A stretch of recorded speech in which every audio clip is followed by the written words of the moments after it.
Welcome to day 3। তো প্রতিদিনের মতো আজকেও আমরা 5টি সিনোনিম শিখব। সে সিনোনিমের প্রথমটা হচ্ছে ভিনারেট।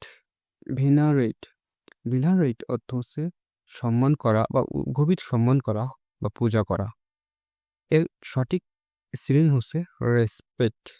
এর সঠিক সিনোনিম হচ্ছে রেসপেক্ট। রেসপেক্ট। এখন বাকি অপশনগুলোর আমরা অর্থ দেখব। ডিফেম।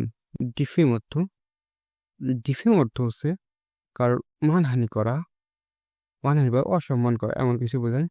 অ্যাবিউজ। অ্যাবিউজ অর্থ হচ্ছে অপব্যবহার করা বা গালি দেওয়া। অ্যাকিউজ। অ্যাকিউজ অর্থ হচ্ছে অভিযুক্ত করা। দেন নেক্সট দ্বিতীয়টা আছে, আমরা এখানে দেখতে পাচ্ছি ইনিশিয়েটিভ। ইনিশিয়েটিভ ইনিশিয়েটিভ অর্থ হচ্ছে উদ্যোগ গ্রহণ করা বা প্রথম পদক্ষেপ নেওয়া। প্রথমে পদক্ষেপ নেওয়া।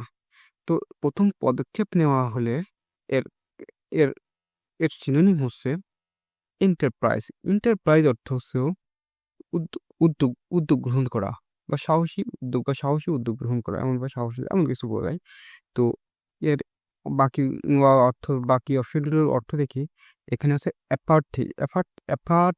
Apathy not apathy. অ্যাপাথি হচ্ছে অর্থ হচ্ছে উদাসীনতা। ইন্ডোলেন্স অর্থ হচ্ছে অলসতা।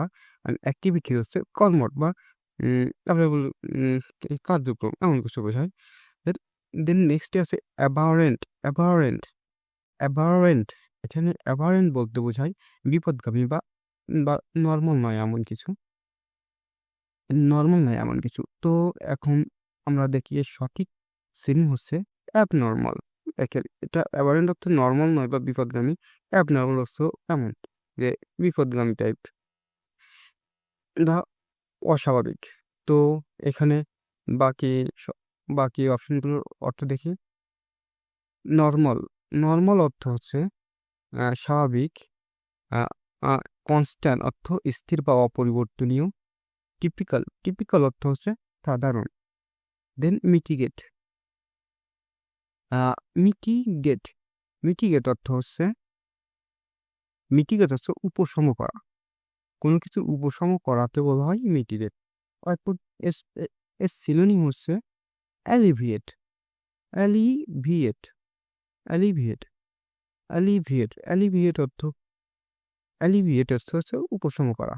তো বাকি অপশনগুলোর আমরা মিনিং দেখব। অ্যাগ্রাভেট অর্থ হচ্ছে কোনো কিছু অধিকতর খারাপ করা, কোনো খারাপ জিনিসকে আরো বেশি খারাপ করাকে বোঝায় অ্যাগ্রাভেট। ওকে। ইনহ্যান্স কোনো কিছু বলতে বৃদ্ধি করা বা উন্নতি করাকে বোঝায় ইনহ্যান্স। ইন্টেন্সিফাই অর্থাৎ তীব্রতর করা, অর্থাৎ কোনো কিছু তীব্রতর করা বা কোনো কিছু আবৃদ্ধি করা এমন ওই অ্যাগ্রাভেটেড সিনোনিম বলতে পারেন। হ্যাগার্ড। এটা পরেরটা আছে হ্যাগার্ড। হ্যাগার্ড হ্যাগার্ড হ্যাগার্ড হ্যাগার্ড অর্থ হচ্ছে ক্লান্ত ক্লান্ত ফেস বা পরিশ্রান্ত ফেস বোঝা যাচ্ছে হ্যাগার্ডকে। যেমন কোনো কিছু ক্লান্ত বা জীর্ণ শীর্ণ হয়ে যায়, সেটা ধরনের ফেসের কথা বলা হচ্ছে না, সেই ধরনের চেহারার কথা বলা হচ্ছে। Hairy stale irregular worn out. এর সঠিক সিনোনিম হচ্ছে ওয়ার্ন আউট। ওয়ার্ন আউট হচ্ছে জীর্ণ বা একদম ক্লান্ত এমন কিছু বোঝায়। হেয়ারি অর্থ হচ্ছে লোম বা লোম। মানুষের শরীরে যেমন লোম থাকে, অধিক লোম, সেটাকে মূলত হেয়ারি বলে। স্টেল অর্থ হচ্ছে বাসি বা কোনো কিছু বাসি। এটা মূলত বাসি বা টাটকানো এমন বা এটা মূলত খাবারের ক্ষেত্রে ব্যবহৃত হয়। অ্যান্ড দেন ইরেগুলার অর্থ হচ্ছে অনিয়মিত। তো thanks for today for watching it and see later. By.